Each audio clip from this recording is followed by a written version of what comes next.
It's great that you could all make the time to be here, and we really appreciate your inputs and interactions with us over these consultations on the lead up to COP17. Your contributions are valued, they're important, they will really help shape our contributions to key messages, particularly to international drought policy dialogue. Next slide, please, Dan. There we go. So just to introduce ourselves, for those of you who don't know us, I'm Andrew Morris. I'm the Western European representative for the CSO panel for UNCCD. And I have my wonderful colleague Sopiko with me. Sopiko, would you like to make an introduction? Hello, everyone, from my side as well. Welcome to this regional consultation, and thank you very much for your time and for your engagement. My name is Sopiko Babalashvili, representing CSO panel for Central and Eastern Europe. Thank you, Sopiko. So for those of you who don't know, our role in UNCCD is to facilitate, coordinate your key messages, your key focus, and communicate that to UNCCD focal points and national party delegations. And this is why we're engaging in this consultation today, to get your opinion, to get your insights that we can then shape into key messages and take to our colleagues at the UNCCD during desertive actions and COP17.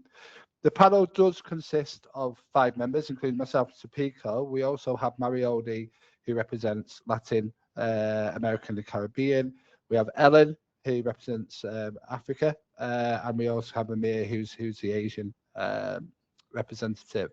And please feel free, at the bottom of this slide, you'll see we'll circulate this with you after the consultation to follow our social media for any updates or any queries you may have. Will be on there. You'll be able to connect with us directly via this platform, and obviously you'll be able to connect to me and Sopiko via email as well, should you have any future questions. Throughout the webinar, there will be opportunities to ask questions after we've done the consultation. There'll be a Q&A session. So when we get to that point, please feel free to lift your hand up. We'll unmute your mic. You can ask us a question, or alternatively, there is a Q&A box that you can actually put your questions in. So I'll move on to the next slide, please, and I'll hand over to Sopiko. Thank you, Andy. So let me briefly explain the objective of this regional consultation. This consultation is part of the global civil society consultation process initiated by the UNCCD CSO panel in preparation for 2 very important international moments, Desertive Actions 2026 and the UNCCD COP17. And the goal is to collect grounded civil society evidence on drought resilience, and in particular we are interested in the key 6 areas. Next slide, please.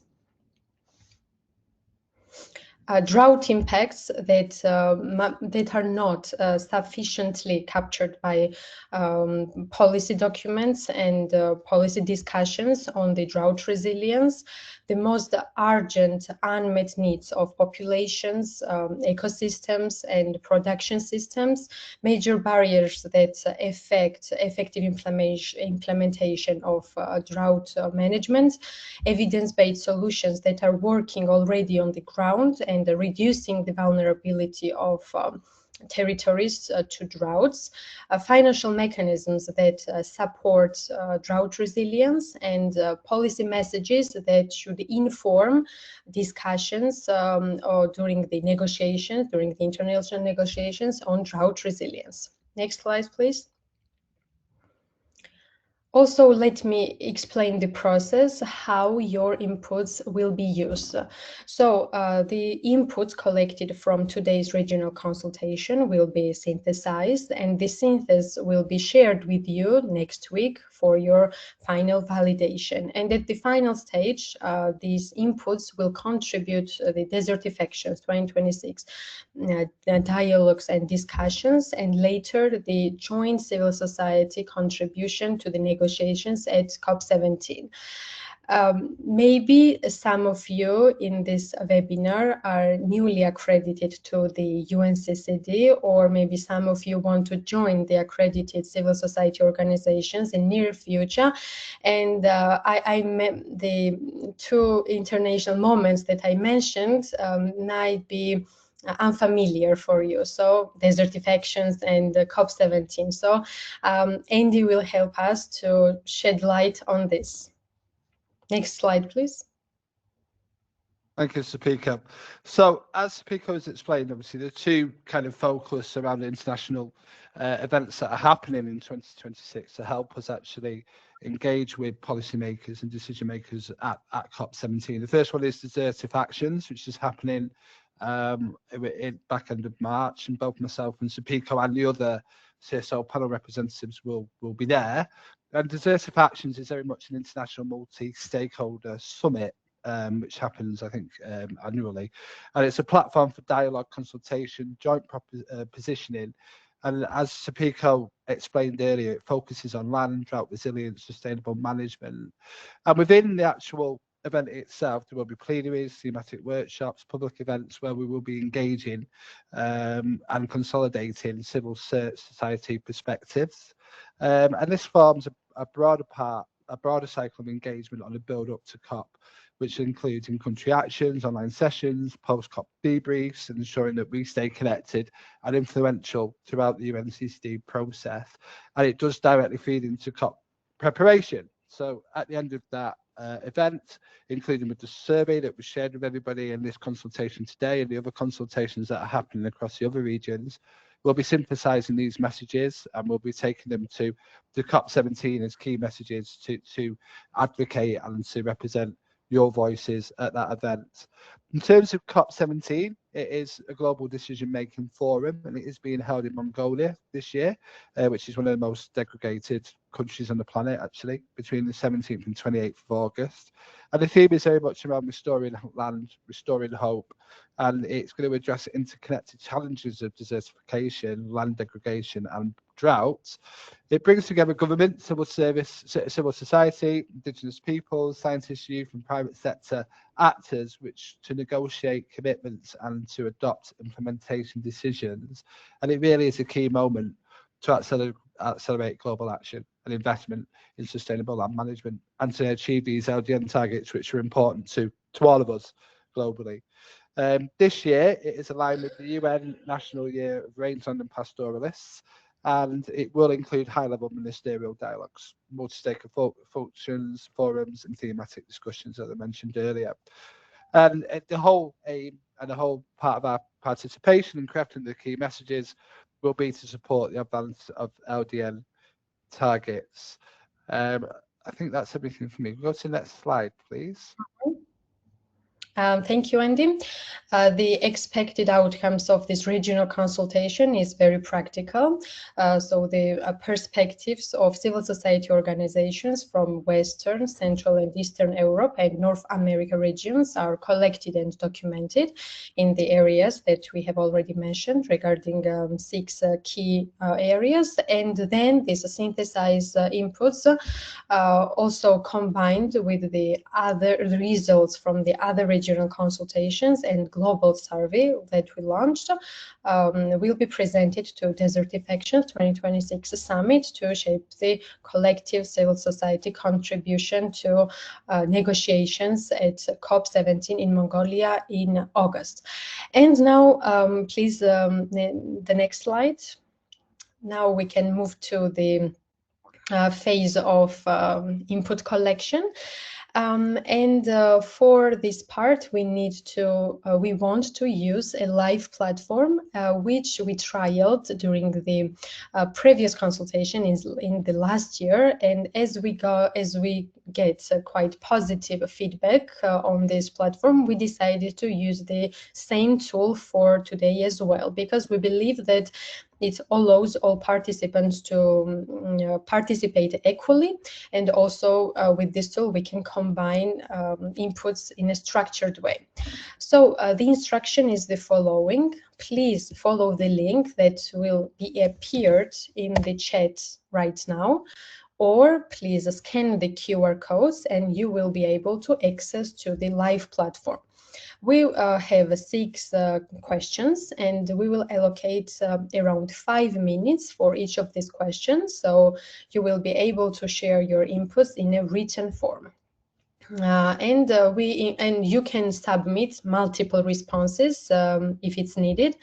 Also, it's you can we kindly encourage you to indicate the name of your country, subregion, or territory. It's anonymous right now, but if you share us the regions and the subregions, it will be also helpful for us.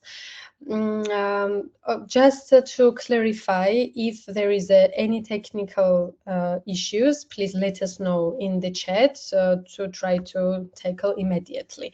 Now I will share the screen to see what's going on the screen, and I will also manage the time. I will control the time, and after 5 minutes we will change the question with the next question. I hope everything is clear. Okay, let me share. Okay. Here it is, the first question. So, what drought impacts are most visible in your area, in your region, sub-region, or territory that are not adequately captured by policy discussions? We will have around 5 minutes for this question to collect your inputs.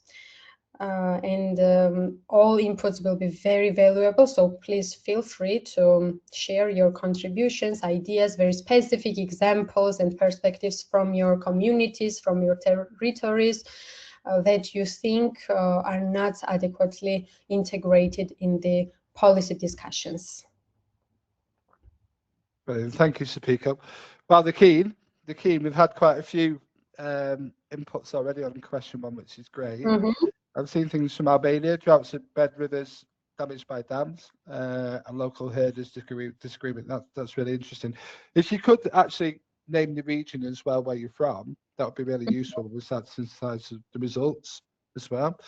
Lack of vegetation, fodder for pastoralists, and obviously, that's local conflict in scarce water and fodder. Okay, that's interesting. We've seen a lot around the water theme coming through, particularly connected to this question. And also, we're talking about drought impacts in Moldova becoming increasingly visible, but are all not always fully reflected in policy discussions. Well, this is exactly where we, help shape the key messages, and this is things we'll take to UNCCD around, obviously, policy discussions, and ensure that obviously your thoughts are adequately represented in those discussions. Mining-induced droughts in Gobi Desert, Mongolia. Excellent. We've got someone from Mongolia on the consultation. Fantastic. Increased flooding in flat areas due to deforestation, affecting agriculture and landscape. Yeah. And increasing rural poverty, which is obviously, these things are always kind of connected to poverty and obviously elevating people out of that. Land degradation, water shortage, and reduction in agricultural productivity. So we've got issues around food security there as well, for the ability to feed the population. Yeah, which is crucial, because this indicates that this drought is not only has not only environmental impact, but it has social and economic dimensions as well. Exactly. Yeah, exactly. In Cameroon, pasture for grazers. Quite interesting that we are receiving the comments from Asia as well. But yeah, definitely we will. Everybody's welcome. Everybody's welcome. So yeah, that's great. Excellent. Human economic activities have systematically dried the landscape. Changes in land structure, drainage systems, soil sealing, and canalisation of land surfaces have significantly disrupted natural water cycles in Slovakia. Wow, okay. Annual loss of rainwater from the landscape reaches 250 million metric. Wow. Over the last 60 years, more than 15 billion meters of water have disappeared from the landscapes. Wow. Amazing. So water retainment, infrastructure, and also what's interesting as well is how soil and can actually retain water and act within that kind of mitigation of flooding and also water loss. But again, if it's degraded and through drought, it loses that function. So Western Balkans, impact on land productivity, food security, frequent wildfires, and water insecurity. We are seeing emerging a lot of crucial areas. Yeah, particularly around water security, I think, as well. Yeah. Rainwater security. Yeah. Declining pasture productivity.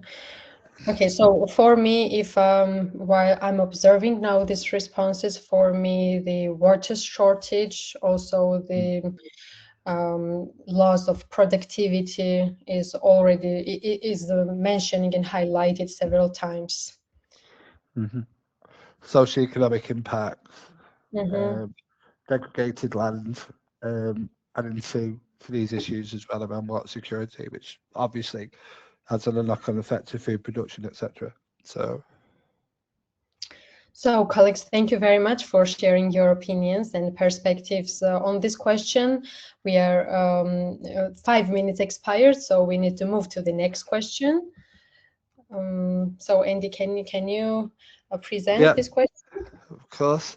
So the second question is, what are the most urgent unmet needs of populations, production systems, or ecosystems facing drought in your region, sub-region, or territory? So again, we have 5 minutes for this question. So start putting your comments in. That would be fantastic. And the timer has started. It started. There we go. Somebody has the hand raised. We are coming to a Q&A section shortly, but if you have a direct question, could you please put it in the question box in the top right hand corner, and we'll endeavour to answer it. Here, what I want to highlight is that we all agree that different impacts, also the drought impacts, can be different for the different social groups, right? So if you could share the perspectives of different social groups, different populations, it would be very helpful and great for us also to take into consideration. That's great. For example, what are the specific impacts or unmet needs of women or youth in terms of drought, and also the ecosystems? Oh, great! We are receiving responses. The most urgent there we go. Is to ensure sufficient water resources while preventing flood. Sufficient. So that's quite interesting. So ensure sufficient water resources, and on the other hand, these territories are suffering also from the floods. For more than 30 years, the range of water has advocated solutions. Prepared, and I'm so happy that I'm seeing the responses from my region as well, from Central and Europe. I noticed that before, actually, in the answers. You're seeing from Slovakia, North Macedonia, from a civil society organic perspectives in North Macedonia, the most urgent unmet needs of population from reliable access of safe drinking water, rehabilitation, modernization of municipal water infrastructure. Quite important. We've got something here from the Mediterranean region, which is interesting, actually. If you could just highlight that, Sopiko, I can't quite read it, but one of the most urgent unmet needs in the Mediterranean region is investment in infrastructure to harvest, store, and manage water resources more efficiently. That must be a particular region that really is under stress at the minute, due to desertification and also the climate emergency and biodiversity loss. This includes systems for rainwater capture, small and medium scale reservoirs, improved water storage capacity to buffer increasing variability. So it goes down to infrastructure as well. I've seen a lot of themes weaving through around water infrastructure and the capturing of obviously rainwater to be more productive in obviously food production, etc. Equally important is the development of infrastructure regulatory frameworks to enable the safe reuse of treated urban wastewater. Agricultural irrigation. Excellent.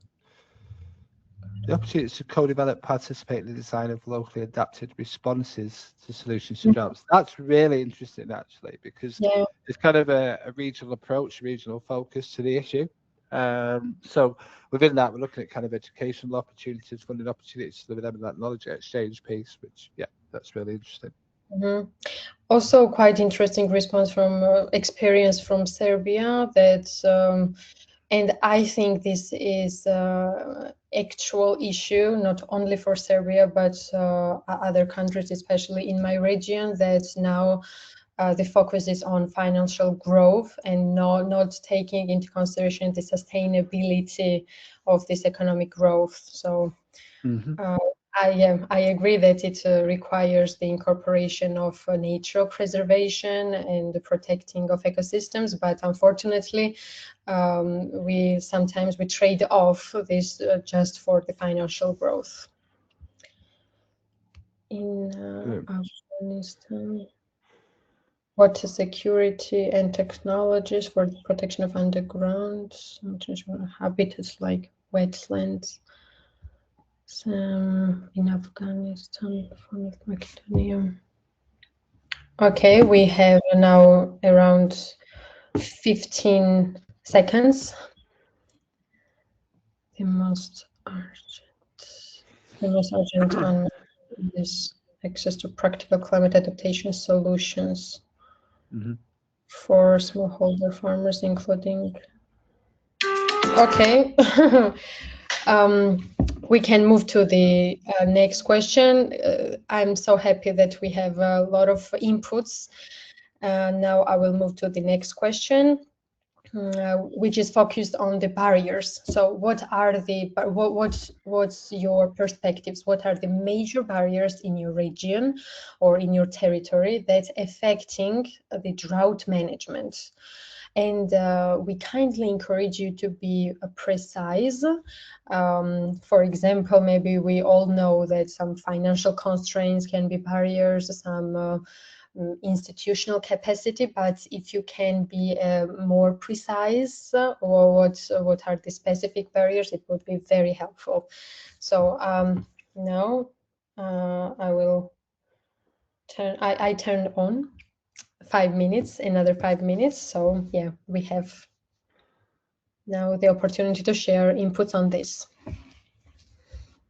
Outdated paradigms limit effective action. Also, Andy, do we have any comments in the chat? Because unfortunately, I'm unable to see the chat. We don't currently. No. Okay. Lack of institutional prevention protocols in areas highly vulnerable to flooding. Okay. National policy is implemented locally. Yeah. Maybe yeah, in some cases it's governed on a central level, and in terms of adaptability and flexibility, of course, yeah, it requires some local capacities and implementation opportunities at local level. To access more lands in the desert and semi-desert region for the critical minerals extraction. More lands, the desert and semi-desert critical mineral extraction. Development banks interest to access more land in the desert, semi-desert region for critical minerals extraction.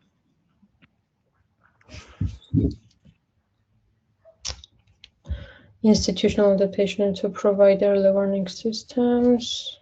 That's really interesting. Yeah. Limited climate data. That's really interesting. That's something we could certainly kind of look at, because there's so much research happening throughout the world now. It's about access to that research, actually implementing it. So, and weak early warning systems. To provide early warning systems at local level, lack of political will, weak institutional framework, knowledge gap, fragmented governance with a weak implementation capacity, poor infrastructure performance, and chronic underinvestment. Transparency and public participation. Oh, thanks also for mentioning about the public participation of local citizens in the decision-making process. Limited capacity factors to adapt local governance quickly enough to change climatic conditions. And I also appreciate that we are mentioning the climate change here, because this is very interconnected issue, right? Drought and climate change.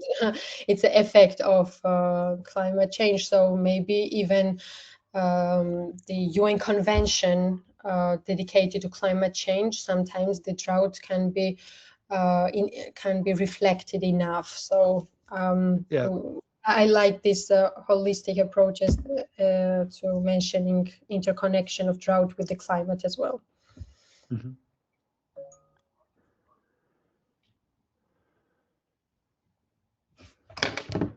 That's interesting as well. Talking in the Mediterranean region, that drought management is carried out locally, but it's limited in terms of resources in an emergency situation. So it's kind of we're getting this kind of this sort of sense that some of the initiatives need to be held on a municipal basis, but equally they need to be resourced correctly as well to be able to react and respond to some of these climate emergencies and drought and the effects of drought.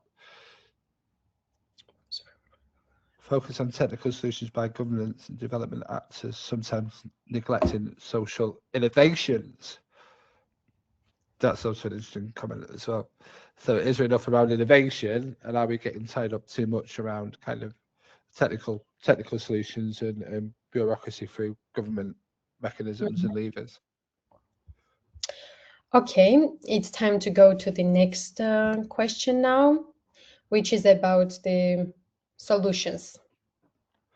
Okay, so the question 4 is, what are the evidence-based solutions in your sub-region territory that should be scaled up to reduce the vulnerability of territories to drought?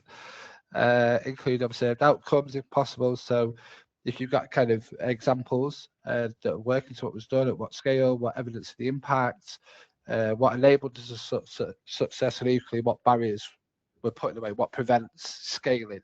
So we're talking about obviously scaling the solutions as well. So it's kind of solutions that can be deployed on a whole scale, on a wide plateau. So if you could please add your comments in there, that would be fantastic. Thank you. And we are here civil society organizations, right? And in many cases, this is us, civil society organizations, who are piloting innovative solutions in local communities and in local areas. So we are happy to hear your experiences. Maybe you by yourself implemented some projects in your regions which showed the significant and tangible outcomes in terms of drought resilience. Yes, please communicate that with us, because we will obviously champion that as well. It's great. If humanity is to maintain a stable climate and secure water resources, it must restore the functioning of small water cycles of continents. 2037 formulated new water paradigm. Well, the land management in regulating water cycles and climate. Excellent. Analysis suggests that rising ocean levels are partly linked to large-scale drainage of rainwater from continents into oceans. That's really interesting. And we've got a link to the water paradigm. To address this challenge, we don't know.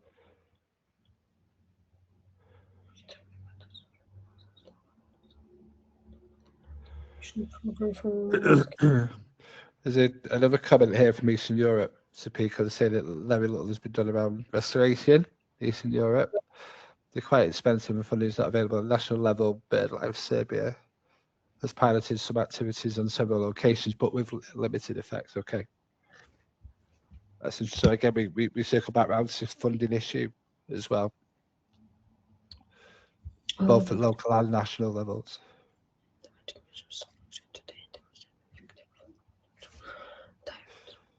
For the implementation of restoration, agriculture, nomadic pastoralist rights are being taken away. by law amendment. Climate adaptation and resilience initiatives ensure sustainable land management, public education and awareness, and capacity building financial support. Yeah, especially this public education and awareness. It's massive. Yeah. It's the same in the UK as well. So.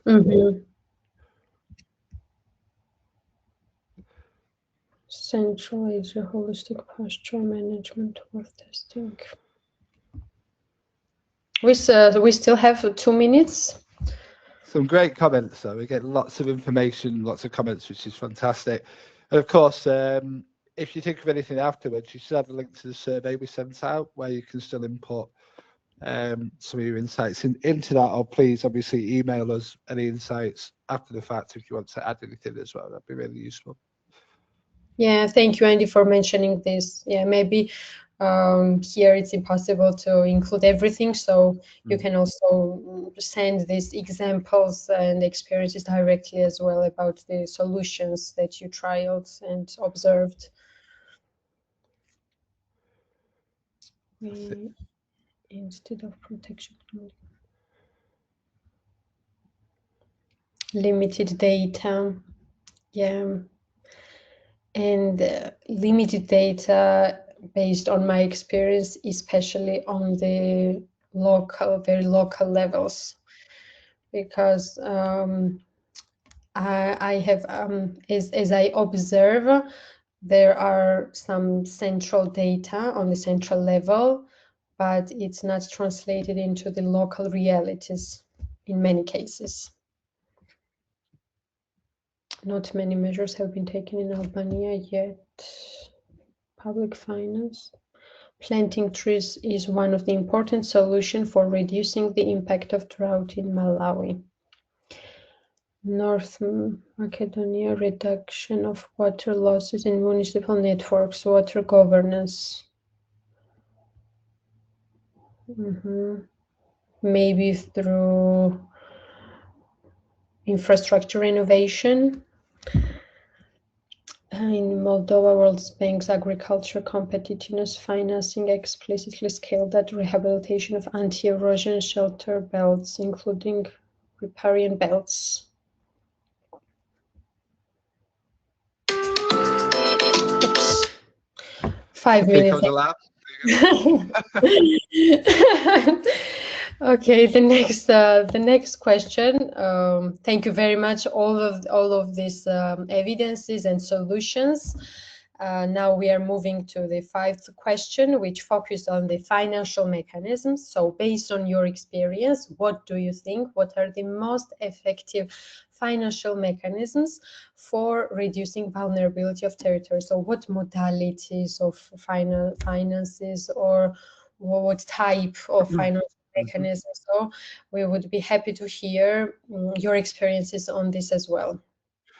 And also your experiences in other regions where it's worked as well as a good example. So that would be, yeah, really good to see.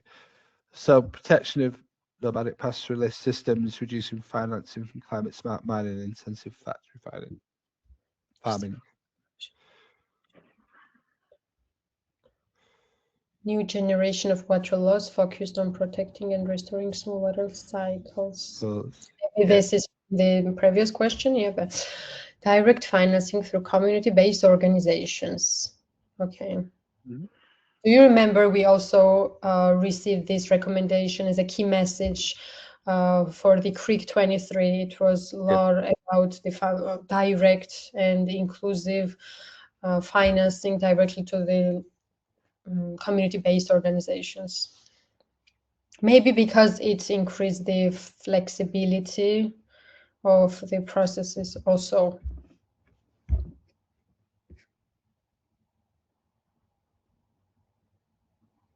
Still got some. There we go. Law generation, legislative need approach, particularly relevant for regions. Okay. Public subsidies and grant programs. Definitely not from banks interested in profiting on interest by mega credit Pending. No in Albania, funding that is taken as a priority and seriously by the state, which collaborates with international environmental organizations and similar success models. The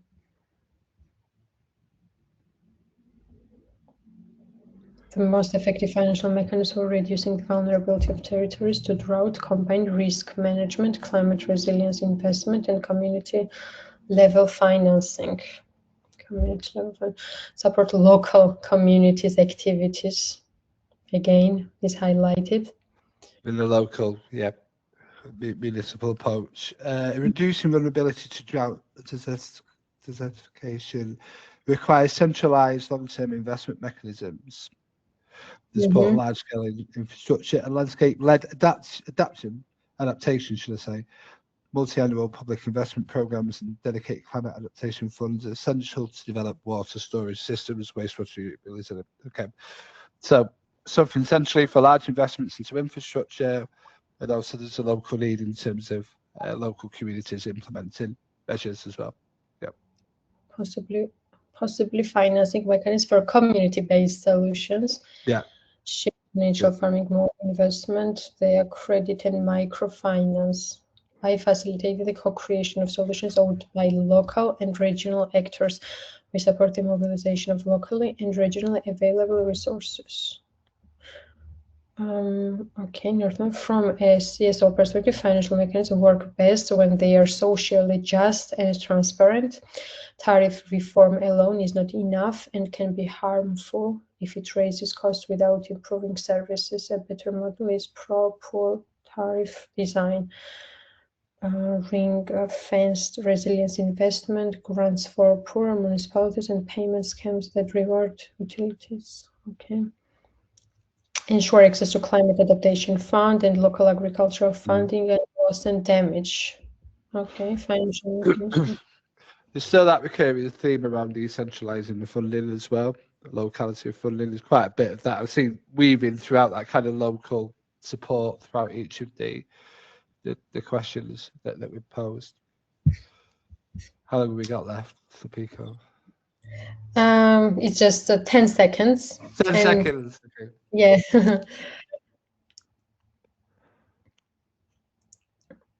Okay. And now it's time to move to the last question. Okay, so last question 6, as part of the consultation, is what are the most important messages that should inform drought policy discussions? So what are the key messages? What should we be including, particularly when we go to desertive actions and COP17 to help inform drought discussions?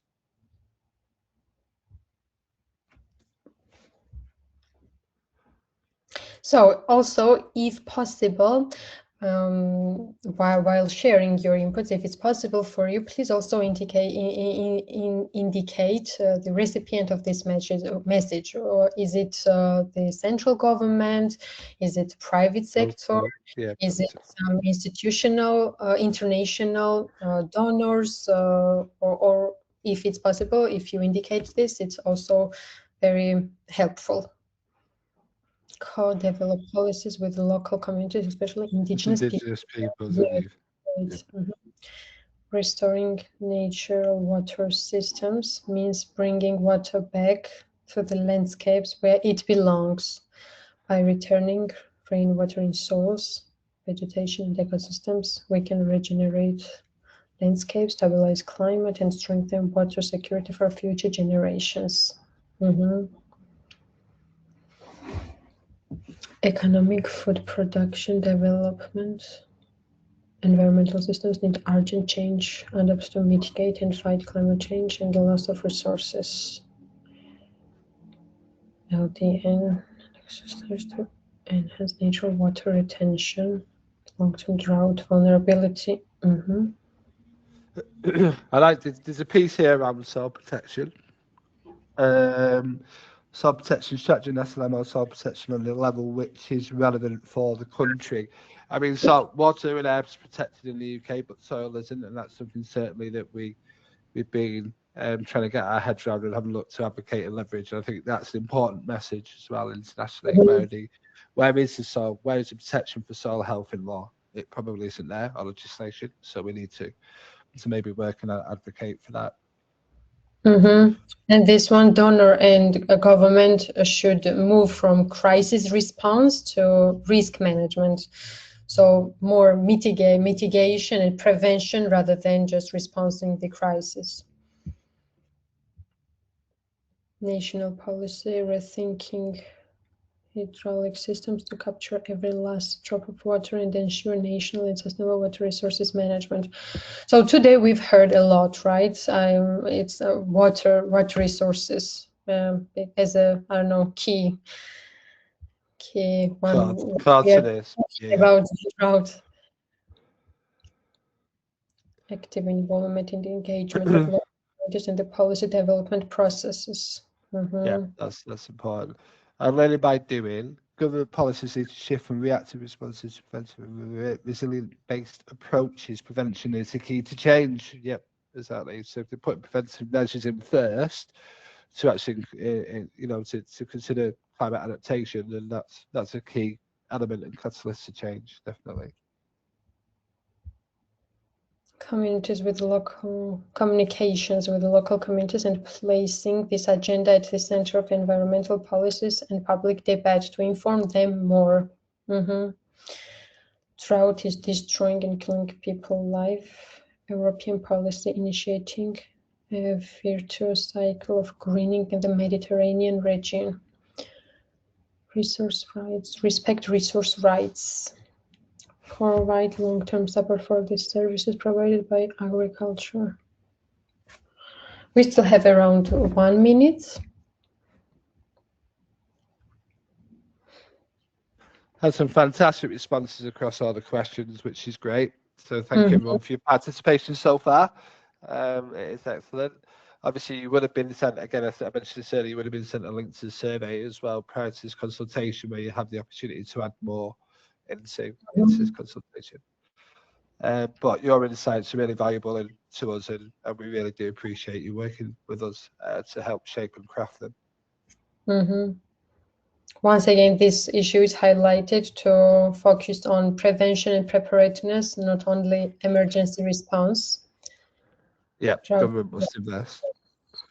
Drought is a development issue, not just an environmental issue. Support community participation and local knowledge to incorporate indigenous knowledge and support community resource management, community-based resource management. Yes. I think that's a really strong comment. Drought is a development issue, not just an environmental issue, because there's a whole piece there around infrastructure, which we touched on previous slides. So that's quite an interesting thread being pulled through the consultation. Okay, so this time is also expired for this last question.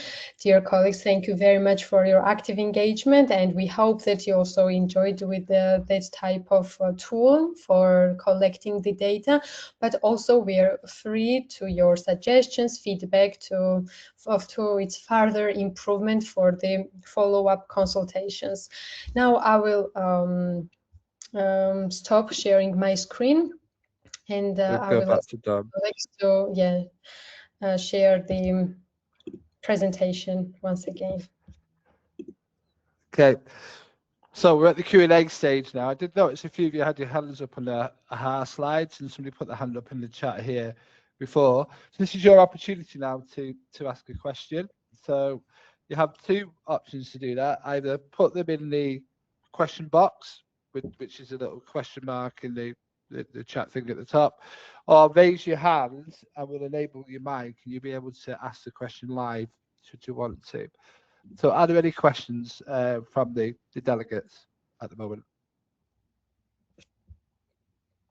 Oh, we've got some of the hand up. So we'll hear from Muna if we can.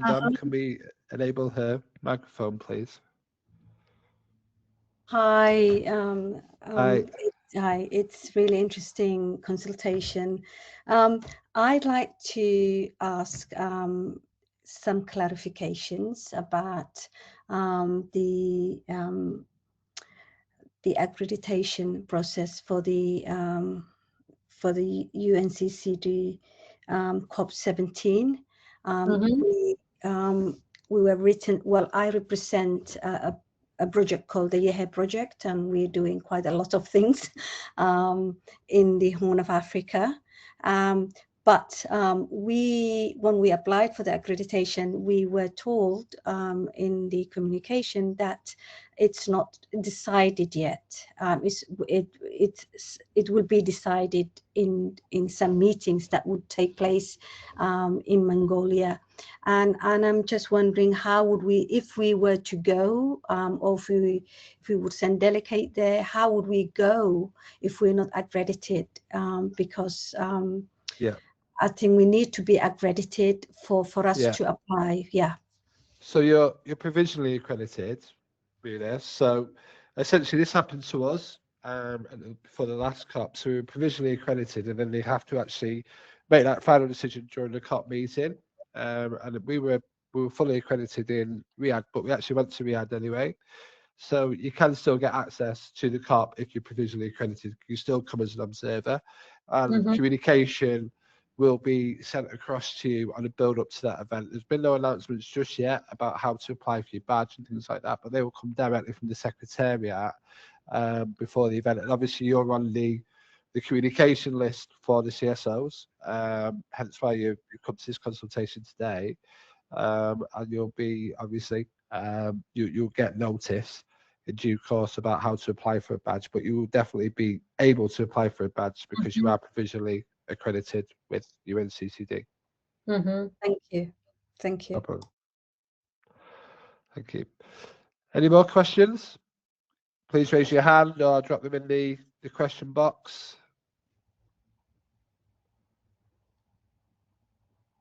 I'll take that as we must have either all sent them to sleep, Sopiko, or they're completely dazzled by our presentation before and thinking about future messages to give us. So if there aren't any other questions at all, shall we move on to the next slide?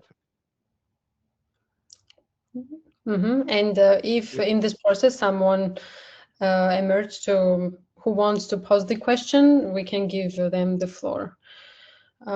Okay, so let me summarize this consultation. I want to once again express my gratitude to all of the participants who allocated their precious time and joined the consultation today. We really appreciate your active engagement and this very valuable inputs that you shared to us. Now, what would happen is that these inputs will be combined and synthesized, and then the synthesized will be shared with you in the middle of the next week. So you will have opportunity to review, validate, and share us any additional comments or recommendations. Once again, then this regional contribution will be combined with the results of the other regional consultation, which is scheduled in the upcoming days, and also with the results of the global survey.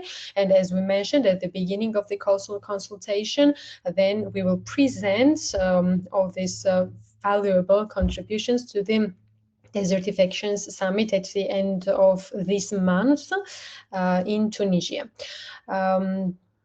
So from my side, once again, thank you very much for your engagement. This is the next steps, and also Andy will share us now very interesting capacity building opportunity for civil society organizations, which I think might be interesting for you. Yeah, so Sopiko, actually, we've had as we moved on, we've had a couple of questions come in. I think that's a good time to kind of read them. So the first question is, how is UNCCD planning to engage more African CSOs to attend COP17? Is there any policy or mechanisms? I don't think there's necessarily a policy right now around that, or necessarily extra funding available to CSOs to attend. but this will be discussed and confirmed at a later date. Your African representative is Ellen.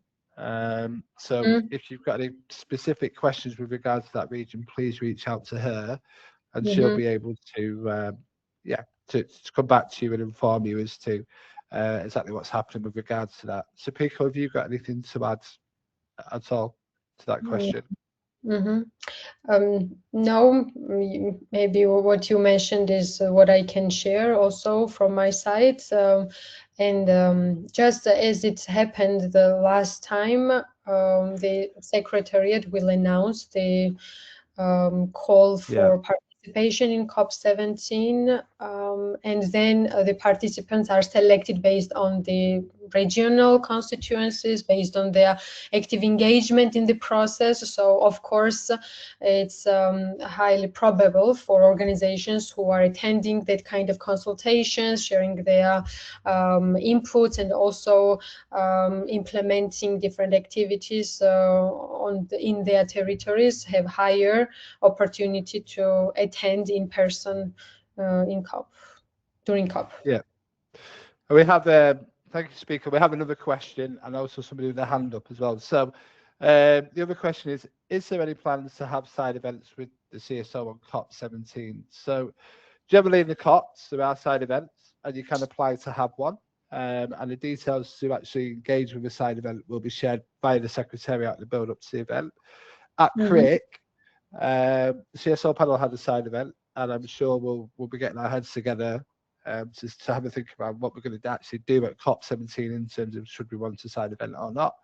And I do know, as an organisation, the British Society of Soil Science would consider possible side event at COP17 once it's confirmed as to the kind of methods and the routes and the next steps around that.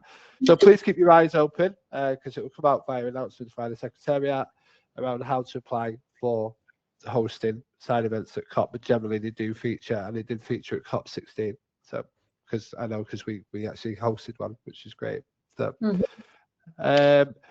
just sorry, very about the side events. In this case as well, the Secretariat will announce, so they call for side events, and so we highly encourage you to follow the webpage of the UNCCD and also our social media. And after the consultation, we will send you this presentation where you can find the link. And also every time once we want to share some information about the ongoing processes and opportunities, we're also sharing emails. So please also take into consideration our emails. Brilliant. We've got a hand up from Garang, I think. Dom, can we? Yeah, absolutely. Hiya, how you doing? Wow, thank you. Can you hear me? Yes, we can hear you. Wow, thank you so much. My name is Garang from South Sudan. I'm in Juba. Mine is kind of mine is kind of compliment. Thank you for having organized this wonderful consultation meeting. And some of the questions that I wanted to ask are being answered. And so what I just want to say is that I'm involved in the UNCCD negotiation process. I'm nominated to participate in land use negotiators by my country UNCCD focal point. And I'm now participating in land use negotiated by YNA. So with the potential funding maybe to attend the COP, the upcoming COP. That's something you need to speak to your focal point about, and also maybe reach out to Ellen, and she'd be able to advise more on, and possibly ask the Secretariat. We're not aware of that policy around funding right now. We can't comment on that, but please speak to Ellen and your focal point, and also drop a line to the Secretariat. And thank you very much for sharing. Thank you. Thank you. It's great to have you on the consultation. Thank you. Thank you. So if we move on to the next slide, then please, Dom, if that's possible. So really quickly, to end the webinar, a couple more slides, but there is a capacity building opportunity. Now this has been done in association with both ends, Drought IUCN and Jeff, and it's very much around capacity building for CSOs to specifically and proactively and effectively engage with UNCCD processes. So we did do a series of webinars last year, which very much focused around capacity building. This year, that is set to continue. So the list of webinars from the slide here, particularly which features who is who at UNCCD, also effective lobbying and advocacy, communication tools to engage effectively with policymakers, which is really key if we're going to effectively advocate. Translate and communicate local practices. We had that local theme throughout this consultation. So this is a real opportunity to build your capacity with that and actually engage in real kind of tools and practices for influence with policymakers and donors. We've got one on gender and land degradation neutrality, which is a mouthful, and agroecology and nature-based solutions. So a real load of webinars to choose from and get engaged with there. They're free of charge. They're funded by UNCCD and GEF. So please make use of them. They're really useful tools. And for more information, please follow the web address at the bottom. Next slide, please, Dom. And finally, for myself, Mr. Sopiko, thank you very much for your time. It's an absolute pleasure to represent you as your CSO panel rep. We're working hard as a panel to do our utmost to gather your key messages and deliver them effectively to policymakers and to the Secretariat at UNCCD. And it really is a pleasure to engage you in this whole process. So thank you for your time this afternoon. I'll hand over to Sopiko. Thank you, dear participants. Also, specifically, I wanted to thank civil society organizations from Central and Eastern Europe. Thank you very much for your time to joining today.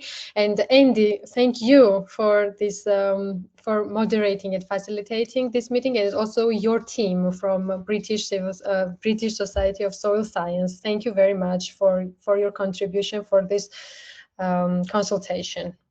I guess we can finish here, so let's wait our correspondences next week, but before then we also send you these materials, what we used today, and the next week the synthesis of the inputs you shared to us.